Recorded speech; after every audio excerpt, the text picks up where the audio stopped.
नमस्कार, मी मृगा. बातमीपत्राची पहिलीच बातमी आहे रुपाली चाकणकर यांच्याबद्दलची. आज त्या एसआयटी समोर हजर राहणार आहेत. नाशिकमध्ये दाखल झालेले आहेत. खरात प्रकरणात नेमलेली एसआयटी चाकणकरांची चौकशी आज करणार आहे.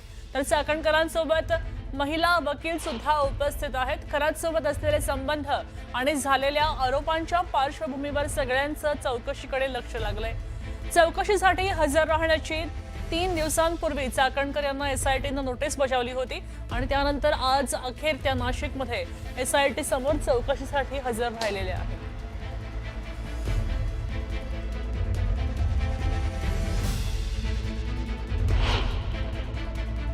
एसआयटीचा जो तपास सुरू आहे त्याच्या संदर्भात त्यांचे काही प्रश्न असतील तर त्या प्रश्नांना काही उत्तर त्यांना हवी असतील तर ती देण्यासाठी मी आज आलेली आहे. आणि या तपासामध्ये पूर्णपणे माझं सहकार्य राहील. त्याच्यामुळे आता तपासाला सामोरं जात असताना जी मदत पोलिसांना असेल, इन्व्हेस्टिगेशन टीमला असेल, तपास अधिकाऱ्यांची जे काही प्रश्न असतील त्याला निश्चितपणाने मी सहकार्य. आपण पाहतोय की रुपाली चाकणकर आता नाशिकला रवाना झालेले आहेत. नाशिकमध्ये त्यांची आज एसआयटीकडनं चौकशी होणार आहे. खरं तर चाकणकरांचं नाव इथं पहिल्या दिवसापासून गोवलं जात आहे. आपल्यासोबत प्रतिनिधी लक्ष्मण घाटोळ जोडले गेलेत. लक्ष्मण, आपण पाहतोय की अगदी पहिल्या दिवसापासून चाकणकरांचं नाव चर्चेत आहे. मात्र आता त्यांची चौकशी आता एसआयटी कडनं होणार आहे. नेमक्या कोणत्या मुद्द्यांवर आजची चौकशी आधारलेली असेल?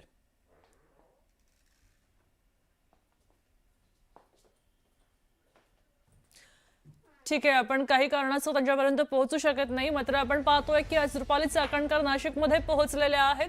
एसआयटी कडे त्यांची चौकशी होणार आहे. एसआयटीला काही प्रश्न आहेत आणि त्याबद्दल चौकशीसाठी मी आलेले आहे, अशा प्रकारे त्यांनी आता प्रतिक्रिया माध्यमांशी बोलताना दिली. मात्र आता त्यांची चौकशी सुरू झाल्याचं कळतंय. नेमकी ही किती वेळ चालेल आणि त्यानंतर नेमकं या चौकशीमध्ये काय निष्पन्न होत आहे हे लवकरच समोर येईल. मात्र आज रुपाली चाकणकर नाशिकला रवाना झाल्या आणि आता त्यांची चौकशी सुरू झालेली आहे. एसआयटी रुपाली चाकणकरांची कसून चौकशी करते. खरात सोबतचे नेमके संबंध काय होते आणि त्याबरोबरचे व्यवहार काय होते याबद्दल चौकशी करण्यासाठी त्या उपस्थित राहिल्याचं कळतंय. आपल्यासोबत पुन्हा एकदा प्रतिनिधी लक्ष्मण घाटोळ जोडले गेलेत. लक्ष्मण, आपण पाहतोय की रुपाली चाकणकरांचं नाव अगदी पहिल्या दिवसापासून चर्चेत आहे आणि त्यानंतर आज इतक्या दिवसांनंतर त्यांची चौकशी एसआयटी कडनं होणार आहे. आज चौकशीमध्ये मुख्य संशयाची सुई कुठे असणार आहे? मुख्य प्रश्नावली काय असणार आहे? मृगा, आपण बघतोय अशोक खरात प्रकरणामध्ये रुपाली चाकणकर यांना एसआयटीने चौकशीसाठी 3 दिवसांपूर्वी जे पत्र दिलेलं होतं त्यानुसार रुपाली चाकणकर ह्या एसआयटीच्या कार्यालयामध्ये अर्थात नाशिक मधल्या महाराष्ट्र पोलीस अकादमी ज्या ठिकाणी या एसआयटीचं कार्यालय सध्या तात्पुरत्या स्वरूपात आहे त्या ठिकाणी रुपाली चाकणकर दाखल झालेल्या. आज पहाटेच त्या पुण्याहून नाशिकच्या दिशेने निघाल्या. नाशिकला आल्यानंतर काही वेळापूर्वी त्या आता त्या एसआयटीच्या कार्यालयामध्ये दाखल झालेल्या आहे. या ठिकाणी एसआयटीच्या प्रमुख सातपुते यांनी देखील त्या ठिकाणी आता चौकशी सुरू केल्याची माहिती आहे. यामध्ये सगळ्यात महत्वाची बाब म्हणजे रुपाली चाकणकर आणि अशोक खरात यांचे नेमके संबंध काय होते याची चौकशी केली जाणार आहे. आणि सगळ्यात महत्वाचं म्हणजे जो शिर्डीमध्ये पहिला गुन्हा अशोक खरात याने त्याच्या कार्यालयातील कर्मचाऱ्याच्या विरोधामध्ये जो दाखल केला होता तो गुन्हा खोटा होता अशा प्रकारचा माहिती आहे. आणि हा सगळा गुन्हा दाखल करण्यासाठी रुपाली चाकणकर यांनी पोलिसांवरती दबाव आणला होता अशा प्रकारचा आरोप जो आहे तो त्या संबंधित व्यक्तीचा होता. आणि त्या व्यक्तीनेच या सगळ्या अशोक खरातच्या प्रकरणाचा भांडाफोड नंतरच्या काळामध्ये केलेला होता. ज्या व्यक्तीच्या विरोधामध्ये अशोक खरातने खोटा गुन्हा दाखल केला त्या व्यक्तीने रुपाली चाकणकर यांनी माझ्यावरती दबाव टाकून पोलिसांना हा गुन्हा दाखल करायला लावलेला होता अशा प्रकारची माहिती पोलिसांना आणि एसआयटीला दिलेली होती. कदाचित त्या अनुषंगाने हा तपास केला जाऊ शकतो. दुसरी महत्वाची बाब म्हणजे अशोक खरातची जी या ठिकाणी एक ट्रस्ट होती शिवनिका ट्रस्ट मिरगाव मधली, ज्या ठिकाणी ते मंदिर आहे आणि मिरगाव मधली जी शिवनिका ट्रस्ट आहे त्या ट्रस्टवर रुपाली चाकणकर ह्या पदाधिकारी होत्या. त्यामुळे रुपाली चाकणकर यांचा थेट संबंध अशोक खरातशी सुरुवातीपासून होता आणि त्यामुळे त्यांना पदाचा राजीनामा जो आहे तो देखील अनेक टीका झाल्यानंतर द्यावा लागलेला होता. आणि म्हणून या सगळ्याची चौकशी चौकशी जी आहे ती केली जाणार आहे. इतकंच नाही तर रुपाली चाकणकर यांच्या ज्या बहीण आहेत त्यांचे देखील काही फेक अकाउंट अशोक खरातने खोललेले होते शिर्डीमध्ये आणि नाशिकमधल्या काही पतसंस्थांमध्ये. या अकाउंटवरून देखील मोठ्या प्रमाणात ट्रान्झॅक्शन जे आहेत ते झालेले होते.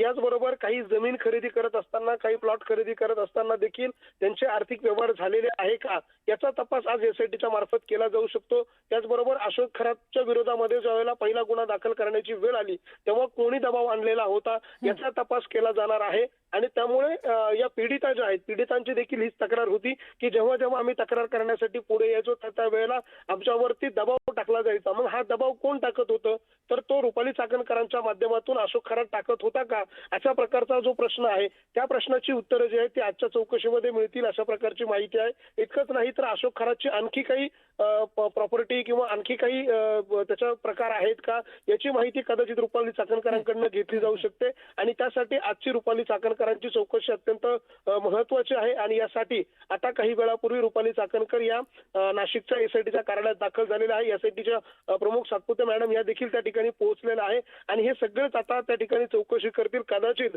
अशोक खरातला देखील त्या ठिकाणी आणलं जाईल. अशोक खरातच्या समोर बसून रुपाली चाकणकर यांची समोरासमोर देखील चौकशी जी आहे ती केली जाऊ शकते अशा प्रकारची देखील माहिती यामध्ये आहे. काही पीडिता ज्या आहेत त्या देखील समोर येण्याची आज शक्यता आहे. मात्र ही सगळी चौकशीची प्रक्रिया जी आहे ती महाराष्ट्र पोलीस अकादमीमध्ये आहे. त्यामुळे ही सगळी गोपनीय पद्धतीने ही सगळी चौकशी चालणार आहे.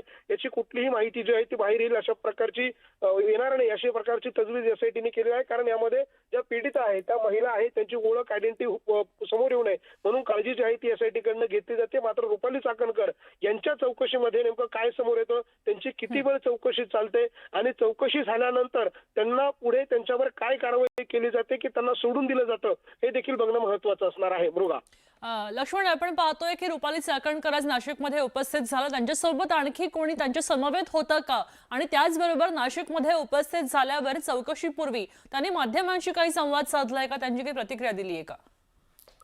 निश्चित मृगा यामध्ये रुपाली चाकणकर जेव्हा नाशिकला आल्या तेव्हा त्यांनी नाशिकमधल्या राष्ट्रवादी काँग्रेस पक्षाचे एक दिवंगत पदाधिकारी आहे त्यांच्या घरी एक सांत्वनपर भेट त्या ठिकाणी दिली आणि ती भेट झाल्यानंतर माध्यमांच्या प्रतिनिधींनी त्यांना एसआयटीने तुम्हाला नोटीस दिली चौकशीसाठी आलात असं जेव्हा विचारलं तेव्हा त्यांनी देखील ते मान्य केलं आणि त्यांनी सांगितलं की मी एसआयटीने मला जी काही नोटीस बजावलेली आहे जी काही मला त्यांनी चौकशीला बोलवलं आहे ते जे काही प्रश्न चौकशीमध्ये विचारतील त्या सगळ्या प्रश्नांची उत्तरं देण्यासाठी मी आलेली आहे आणि मी त्याबाबतची सविस्तर उत्तरं जी आहेत ती एसआयटीला देईल. त्यांना जी काही मदत लागेल ती सगळी करण्याची माझी तयारी आहे अशा प्रकारची भूमिका घेऊन रुपाली चाकणकर या माध्यमांसमोर आल्या. त्यांनी तेवढीच प्रतिक्रिया माध्यमांना दिली आणि त्यानंतर त्या एसआयटीच्या कार्यालयाच्या दिशेने रवाना झालेला आहे. त्यामुळे आता त्या एसआयटीच्या कार्यालयामध्ये नेमकी काय माहिती देतात त्यांच्यावर कुठल्या प्रश्नांचे प्रश्न त्यांना विचारले जातात हे देखील बघणं महत्वाचं असणार आहे. मात्र रुपाली चाकणकर यांची चौकशी पूर्ण झाल्यानंतर त्यांना चौकशीसाठी थांबवून घेतलं जातं की त्यांना पुन्हा परत पाठवलं जातं हे बघणं महत्वाचं. नक्कीच धन्यवाद सविस्तर माहितीसाठी. अनेक शंका तुमच्या सगळ्यांच्या मनामध्ये आहे. ज्यावेळेस हा तपास पूर्ण होईल या तपासामधूनच त्या तुमच्या सगळ्या प्रश्नांची उत्तरं मिळणार. त्याच्यामध्ये जी खाती होती ती सगळी बनावट खाती आहेत आणि ते सगळा अहवाल तुमच्या समोर येईल.